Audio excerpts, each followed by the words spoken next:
Hey everyone, Piano Man Chuck here, and what I have here with me today is the Korg Havian 30. Now those that follow me and watch my videos, you know that I cover stage pianos, slab pianos. Pianos that basically can be used on stage when you're gigging or in the studio when you're professionally recording. I've never worked with arrangers before, never had a need for it. And what got my attention with the Korg Havian 30 is it's part arranger and part digital piano or stage piano. And that's a cool thing, because if it wasn't that, I probably wouldn't be reviewing it, but it's been referred to as basically a stage piano with arranger capabilities, and it's also been referred to as an arranger with stage piano capabilities. Well, I found it's more of a stage piano with arranger capabilities, and which is really a cool thing, and as we go along in this video, you'll find out why. But basically, first and foremost, I want to cover this as a stage piano because I use stage pianos both in the studio professionally as well as gigging out with my classic rock band. So, as a stage piano, this thing is actually pretty phenomenal. But first, let me cover the connections, the ins and outs. Don't make your popcorn yet, because if you blink, you're going to miss this. All it has is got 5 connections. It's got your power connection, which is basically a 19-volt DC power connection. You've got a little brick that sits between your AC power that goes to the wall and the other end that plugs into the 19-volt DC power supply. Okay, then you've got a 1/4-inch stereo out, which is basically stereo. You plug a pair of headphones into it, or with the right adapter, you can have an adapter and plug in something where you break it up into a left and right 1/4-inch male, and you can use that as input to your amp or your PA or your mixer or your audio interface or whatever you have. Okay, then you've got your damper pedal input, and it's really cool because Korg includes their DS2H damper pedal, which is this pedal right here. It's a really cool pedal.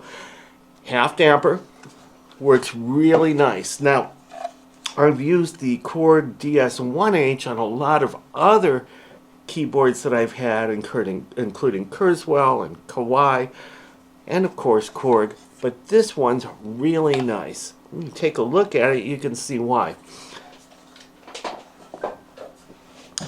Okay, then the other 2 connections are USB A and B connections, which is basically to device and host. So that's pretty much it. And because of the limited amount of connections on here, most people are going to claim this is for the home and not for gigging. You couldn't be more wrong. If you know your cabling and adapters, this is very much a giggable keyboard. And I will be gigging with this because I love this keyboard. It is so cool. Now, in the past, I have a Korg Kronos, and I've had Korg Cross, and I've had all these other Korgs, but this one will actually fit into the back seat of my car because from here to here, it's like 52 inches long. All the others are like 57 plus, and it's just not enough in the back seat of your car to close the doors. This one will actually work. That's really cool. It's got built-in amp and speakers, and the cool thing about that is it's 25 watts per side, total of 50. So that's cool too. And actually, when you play this with just the built-in amp and speakers, not hooking it up to your PA or anything, it really sounds good. It actually blew me away. You can take this keyboard to a gig at a coffee shop or a private party or a living room, as long as there's maybe about 30, 40 people tops. You've got enough power here where you can be heard. And with the right external power, like one of these UPS power sources where you can plug in and get a few hours, or one of the RAV Power RP PB14 units, you can power this directly with the 19 volts DC, and you can get quite a few hours out of that as well. So you can take this to a park or a beach or a mountain or a rave or whatever, and you don't have to worry about AC power. Very cool. Now let's talk about this. Straight out of the box, what you get is the keyboard. You get this music rest where you can put your music on, and of course I'm using it for other things. I've got a USB light on here. I've got that plugged into the USB port, so I can light up my sheet music or my notes or scribbles or whatever I want to. And I've also got a camera on here that's focused on the screen so that I can record whatever is on the screen here. It comes with a DVD that basically is a 1-hour DVD with intros and how-tos, and it's absolutely essential. When you get this, you should really go through that DVD. It's going to help you out a lot because this is a pretty complex keyboard. It does a lot of things. As far as the key bed on here, the action on here, it's really nice. It's super quiet, and basically the action on here is made by Fitar. It's a TP100, same thing you'll find on a lot of other devices like the Kurzweil Artis SE, for example. Really nice. And just because you played a TP100 from Fitar in another instrument doesn't mean it's going to feel the same way. It varies from instrument to instrument depending on how they've implemented it, and as well as how it interacts with the software and so on and so forth. But this is really, really nice. And the other thing that really drew me to this was the weight. For those that know me, when I like to gig light. So Casio has really done a good job with that with their new keyboards, which are 26 pounds. This one is 33 pounds. And given the fact that I've got 50 watts of power here without actually having to have a bass that has the amps and speakers built into it, like the Casio's CGP 700, this one is built right into the top, so I can just take this slab with me and set it down anywhere on a picnic bench or whatever, and I've got power. So that's another really nice thing. Now, most arrangers on the market today are 61 keys or 76 keys. This is one of the few that offers 88 keys, and it's not like the waterfall or synth type keys. It is graded hammer action, where the keys are heavier on the bottom and lighter on the top, just like on acoustic grand piano or any other kind of acoustic piano. So that makes it really nice.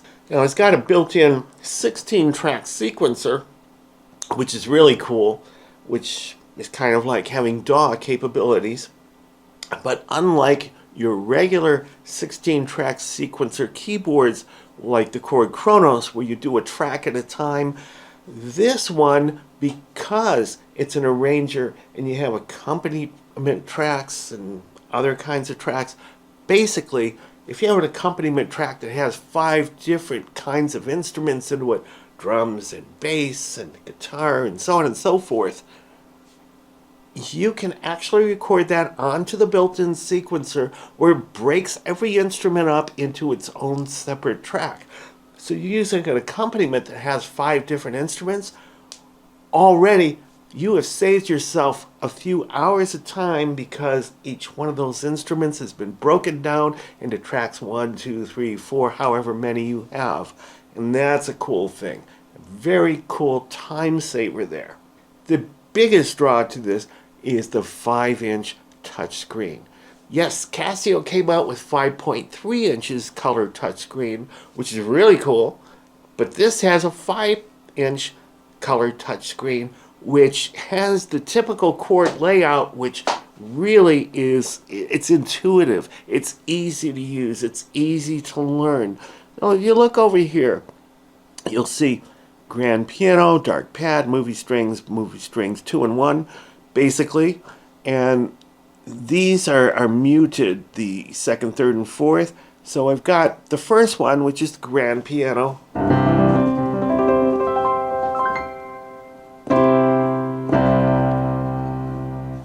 And if I want to pick something else, I just hit that and look over here on the side. I've got all these different categories: piano, electric piano, mallet and bell, accordion, organ, guitar, strings and vocal, trumpet and trombone.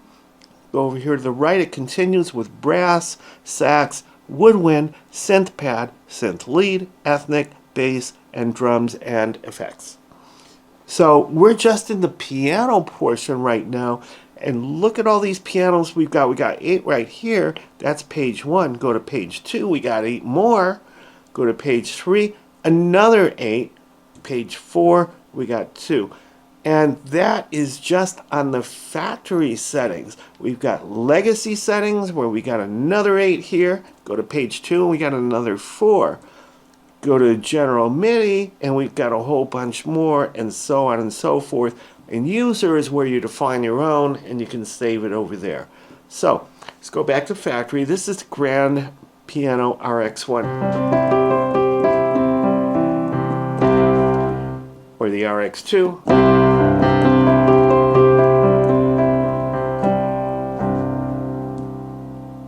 RX3.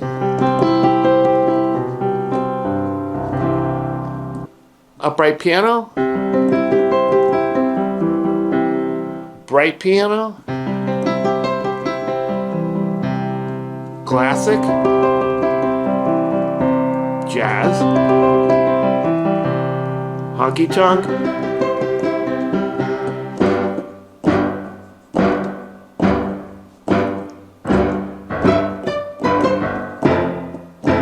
so you get the idea. I'm not going to go through all of these, but it's all laid out in front of you. And as a gigging pianist, which has to cover different parts to different songs, maybe I need an accordion in one song, a trumpet in the next, an organ in the third, a piano in the fourth, a recorder in the fifth, and so on and so forth. It is so easy to find on this. For instance, an organ. I just go to the organ section, and now I've got all these choices here, and I got 5 pages of sources, and that's just for the factory. I got legacy, general MIDI, and user as well. So if I want to do some Beethoven or something like that, let's go over here. Church pipes.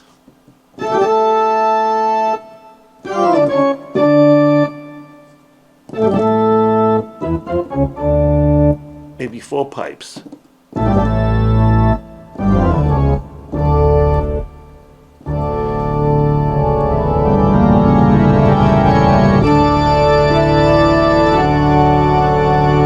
So it's really easy to find anything you want to find on this, and I really love this interface. Once you get used to what this is, you can basically find anything you want.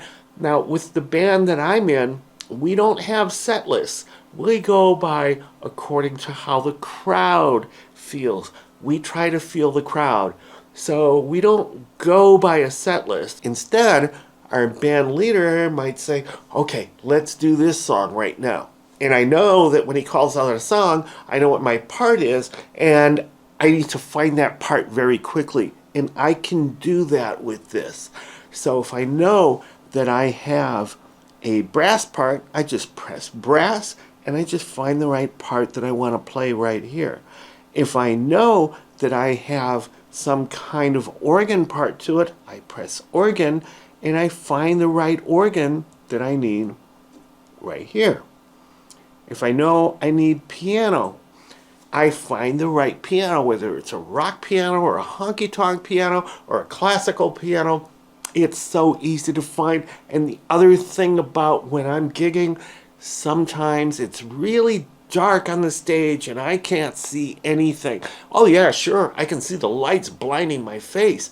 But as far as this, even though I have one of these 9 LED lights, that I have plugged into the USB port on the back, giving it its power, so that I can see on my music stand my scribbles or my notes or whatever I've written down. It still doesn't help with all the knobs and buttons and all that kind of stuff with conventional keyboards. But those that have a touch screen, it's backlit, I can see everything. So if the band leader says, we're going to play this song and I know I need an organ, or if I know I need a recorder, I can find it in a matter of seconds. And that's a really big help right there. And as far as the number of instruments or patches or voices or whatever you want to call it, it all means the same thing. Over 950 of them. How cool is that? So if you need something, you're going to find it on here. It's going to be here. Now, because it's an arranger, you have things like styles, and basically you've got something like over 400 styles here. And again, that's not something that I typically use, but since I've had this, I've been playing around with it, and I can tell you, once I got started, I couldn't stop. As far as arranger capabilities, and it's not a full arranger because it doesn't have a sampler, it doesn't have a couple of other things, but it has enough in here to keep you occupied and having fun, where you can actually write a song with this. It's going to play all the parts. You have a nominal amount of other stuff that you could be doing with your hands, but it does all the work for you. And choosing a particular part, you just start getting into it, or you just start finding different parts until you find something that inspires you, and then you go ahead from there. As far as Songbook, yeah, it's got that too. Over 1,000 songs in the Songbook alone. I mean, how cool is that? Now, if you're going to do something like electronic music, this is not for you. This is more pop-oriented, more of the popular tunes. You can do folk and country, and you can do rock and ballads and jazz, all kinds of stuff like that. But it's not going to work for every single genre out there. But it will work for most of the main ones. And the search feature, for example, you've got over 1,000 songs in the Songbook, like I said, and rather than scroll through everything to find that one particular song, you hit the search function and up comes a QWERTY keyboard, and you just type in the first few letters or the artist or whatever, and up comes a list of all the songs that he has built in that matches your search. Really cool. So again, it expedites whatever you want to do. You can do it very quickly because of the features that are built into this. And getting back to arranger functions, where you have basically an intro, and you have the main part, and then you have the ending. Well, with this, you have up to 3 variations of the intro, up to 4 variations of the main part, and up to 3 different endings. You also have a break in there. You have fills, so it doesn't end. You have the possibilities are limitless with this. Very cool. So when you get in the mood or you get in a particular state of mind, play with this. I guarantee you're going to come up with something really cool. And you're going to love it. Now the keyboard stand, which is a kind of a furniture type stand, that's optional, and that's going to cost you about $150 US. I don't have that. Instead, what I've got this on an onstage stands T-stand, and this serves my purposes. And if I'm going to go gigging, that's the kind of stand I'm going to take with me anyway, because you can fold it up. It's nice and small to carry with you, but it opens up quite big, adjustable heights. And when you get that furniture tile stand, you're stuck with it being in your home. It's not something you want to transport because it doesn't fold up or anything like that. So a T-stand is perfect. I never use an X-stand at all. Too easy to knock down. You got a guitar player in front of you. They back up into your instrument. Guess what? Your instrument's on the ground. With a T-stand, that's not going to happen. So I always use a T-stand no matter where I go. And If you're a one-man band, you can do stuff with this where it's basically accompanying you and you can sing and play some piano parts up on top or whatever. I'm not going to get into that right now, but just know that that capability is there and it's really awesome. And just like what Yamaha started, no matter how deep you get into this keyboard, there is a dedicated piano button. So when you press that grand piano, no matter where you are back in piano mode. Very cool. User manual that comes with this on disc. Over 800 pages. That's how detailed and complicated this instrument can get. You can spend your lifetime playing this, never leaving the surface, and having a lot of options to do. But if you want to get deep into effects and other things, you can do that too. That's what makes this a great keyboard. And as far as the effects, not just EQ, which for those that don't know, it stands for equalization. It's kind of like your tone control for bass, mid, and treble. It has a parametric EQ and it's graphic, so you can get to all that kind of stuff too and adjust the EQ just the way you like. Not just EQ, it's got all kinds of other effects that are built into this. You actually even have a limiter that's built into this that you can control. Now, for the cons on this keyboard, and every keyboard has some cons, but here's the cons with this. You have limited connections or limited I/O, and like I said in the beginning, there's only 5 different connections. You got USB to host, USB to device, you've got your power supply input that goes into the power supply, you've got a damper pedal, and then your I/O is a single 1/4-inch stereo jack. So for those that want to be gigging, looking at just that limited amount of connectivity, you might think, yeah, this is just geared for home. Really, it's not. At 33 pounds doing everything that it does with built-in amps and speakers, with the right adapters, you can do just about anything with this. And as far as the right adapters, now, the 2 host, that's MIDI over USB. So if you want to hook this up to a computer, that's great. Almost anything on the market today, you can do that with MIDI over USB. But if you want to hook it up to an older device, you'll need a 5-pin DIN MIDI connection, which your more expensive keyboards come with and your older keyboards come with. They're starting to eliminate that with models like this. That doesn't mean you're stuck. In my band, I go out into the audience with this piano controller. It's a guitar made by Roland.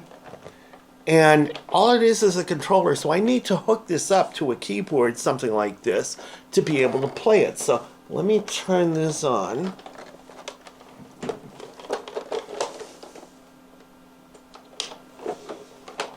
All right.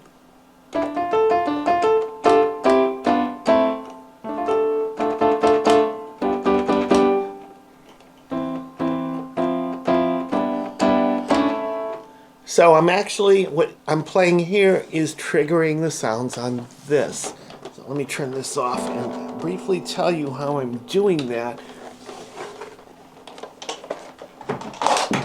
I'm using a device here made by Kenton. And basically, it's called a MIDI USB host. So this device right here, this part, the power supply, plugs into the wall. You could actually plug it into the USB port here, but then you would have to give up your USB light. And if you're playing in the audience with a guitar, you won't need a USB light anyway. And the other end, basically the USB from MIDI, the USB to host, goes into here instead of your computer. And your device with the 5-pin DIN cable goes into here. It can be used with any keyboard that is USB compliant, class compliant. This is. So obviously I can use it with that. So that's one trick to get it to have your 5-pin DIN MIDI cables that it doesn't have. That's how you do it. The other trick, it only has one 1/4-inch stereo female jack on there, which means you can hook up a pair of headphones and play it, and when you do, it cuts off the speakers. Okay, so that's cool if you're at home or an apartment or something like that. You don't want to wake up the neighbors, whatever. But let's say you want to hook this up to an amplifier or a PA or to your audio interface or something else that takes professional 1/4-inch cables like this. Well, I'm not going to unravel this, but basically this is an adapter cable, 1/4-inch left and right on this end. This is a 1/8-inch mini stereo plug. The same thing that you take and plug into your iPhone or basically an MP3 player or anything else that takes this kind of jack and separates it into left and right male 1/4-inch. So now you're perfect with that. But this is 1/8-inch and this is 1/4-inch. So there are adapters, which I'm actually using right now, which converts this 1/8-inch plug to a 1/4-inch stereo plug. So that's your way around that. And rather than get this kind of adapter, you can get one that already has a 1/4-inch stereo plug on it. I find this, it's more versatile because I can use this with MP3 devices as well as putting the adapter on it and using it with this. So as far as I/O goes, with that Kenton MIDI USB host adapter and with this cable adapter, you can use this at a gig just like you would with any other digital keyboard. So that's basically the gist of what I wanted to cover today. I'll try and produce some other videos with this, but basically this covers everything. Oh, there's one more thing I wanted to cover. Most keyboards have this pitch bend wheel or modulation. This uses a mini joystick instead. So if I'm playing a note, if I move it from left to right, it's the same thing as taking a pitch bend wheel and moving it up and down. And moving it up and down produces something else like chorus or whatever it's programmed into. It has different uses depending on what sound you've picked. So this is an overview of this particular keyboard in a nutshell. I am very impressed with this. I'm very happy with it. So, Piano Man Chuck, peace out. Thanks for watching.